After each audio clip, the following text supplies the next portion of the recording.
नमस्कार. Business of share मार्केटच्या YouTube चॅनलवरती आपल्या सर्वांचे स्वागत आहे. आज 4 जून. आज मार्केट कसे असेल चला आपण पाहूया. US आणि इराण यांच्यामध्ये ऐतिहासिक करार या आठवड्याच्या शेवटपर्यंत होईल असे डोनाल्ड ट्रम्प यांनी काल वक्तव्य केलेले आहे. इस्रायल देखील लिबनानसोबत संघर्ष थांबवण्यासाठी तयार. इस्रायलने हिजबुल्लाने ज्या इस्रायलवरती जे हिजबुल्ला हल्ले करत आहे ते थांबवल्यानंतर इस्रायल लिबनानसोबत करार करण्याची शक्यता. कच्च्या तेलाची किंमत काल $99 वरती पोहोचली होती.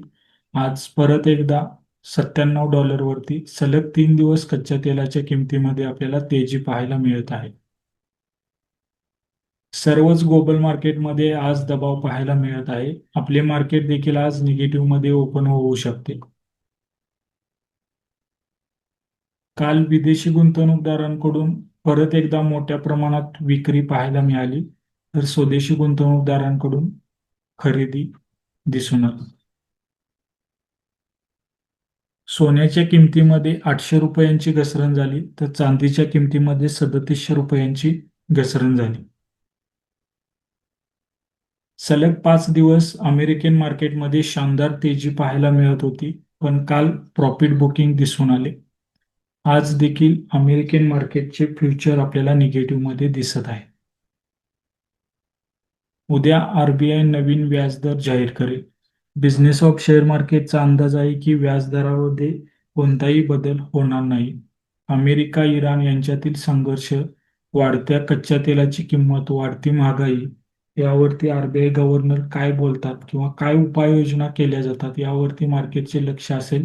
बिझनेस ऑफ शेअर मार्केटचा अंदाज आहे की व्याजदरामध्ये बदल होणार नाही आणि RBI वेट अँड वॉचची भूमिका घेईल.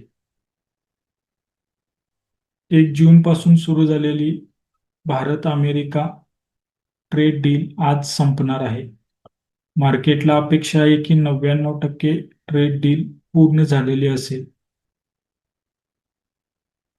राजेश एक्सपोर्ट या स्टॉकवरती सेबीची मोठी कारवाई, कारण प्रॉफिट अँड लॉस स्टेटमेंटमध्ये फेरफार, तसेच शेअर्सची प्राइस चढ उतार करण्यामध्ये देखील प्रमोटरचा हात असल्याचा आरोप सेबीचा. या स्टॉकवरती दबाव पाहायला मिळू शकतो. जर 100च्या खाली हा स्टॉक बंद झाला तर येत्या काही दिवसामध्ये तो ₹80 वरती आपल्याला जातेला पाहायला मिळू शकतो. आज परत एकदा बिझनेस ऑफ शेअर मार्केटचा अंदाज आहे की IT सेक्टरमध्ये आज देखील दबाव पाहायला मिळू शकतो. काल मोठ्या प्रमाणात IT सेक्टरवरती दबाव पाहायला मिळाला. हा दबाव 5% जास्त होता. आज TCS साठी सर्वात महत्वाची लेवल राहणार आहे ती म्हणजे 2199. याच्या खाली जर TCS बंद झाला किंवा याच्या खाली काही काळ जर काम करत राहिला तर TCS सोबतच संपूर्ण IT सेक्टरमध्ये आपल्याला दबाव आणखीन पाहायला मिळू शकतो. आज देखील TCS समेत IT सेक्टरमध्ये आपल्याला दबाव दिसून येणार आहे. सलग 2 दिवस जर आपण बारकाईने पाहिले तर 12:30 नंतर म्हणजे 12:30 नंतर मार्केटमध्ये आपल्याला रिकव्हरी पाहायला मिळालेली आहे. आज देखील हाच ट्रेंड फॉलो होतो का हे पाहणं देखील तितकंच महत्वाचं राहणार आहे. आज सेन्सेक्सची वीकली एक्सपायरी असेल. एक्सपायरीच्या दिवशी सेन्सेक्ससाठी कोणत्या गोष्टी महत्वाच्या आहेत, कोणत्या लेवल ब्रेक केल्यानंतर सेन्सेक्समध्ये दबाव येऊ शकतो ते आपण पाहूया.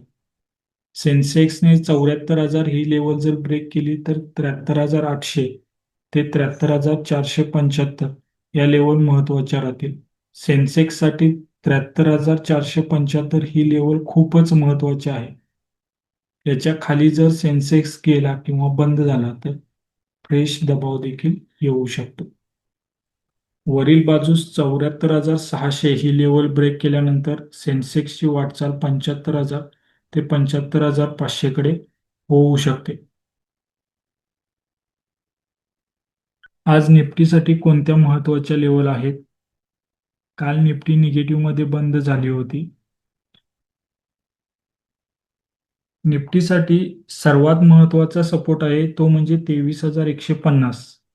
जोपर्यंत ही रेंज निफ्टी फॉलो करते तोपर्यंत बाय अँड डिपची स्ट्रॅटेजी तुम्ही वापरा.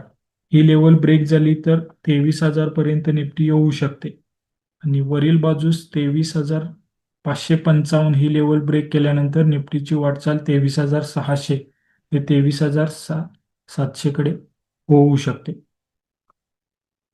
काल बँक निफ्टीमध्ये आपल्याला उत्कृष्ट तेजी पाहायला मिळाली होती. आज कोणत्या गोष्टी बँक निफ्टीसाठी महत्त्वाच्या राहणार आहेत तर उद्या आरबीआय ची पॉलिसी येणार आहे, त्यामुळे बँक निफ्टीमध्ये साहजिकच आज उद्या सर्वांचे लक्ष राहणार आहे. बँक निफ्टीसाठी खालील बाजूस 53,500 हा महत्त्वाचा सपोर्ट आहे. हा ब्रेक झाला तर 53,000 पुढील सपोर्ट राहील. 53,000 देखील ब्रेक झाला तर 52,800 हा बँक निफ्टीसाठी मजबूत सपोर्ट असेल. तर वरील बाजूस 54,400 ही लेवल ब्रेक केल्यानंतर 54,600 ते 54,800 या लेवल महत्त्वाच्या राहतील. आम्ही दिलेली माहिती आवडली असेल तर चॅनलला सबस्क्राईब करा, आपल्या मित्रपरिवाराला शेअर करा. व्हिडिओ कसा वाटला कमेंटमध्ये सांगा, लाईक करा. धन्यवाद.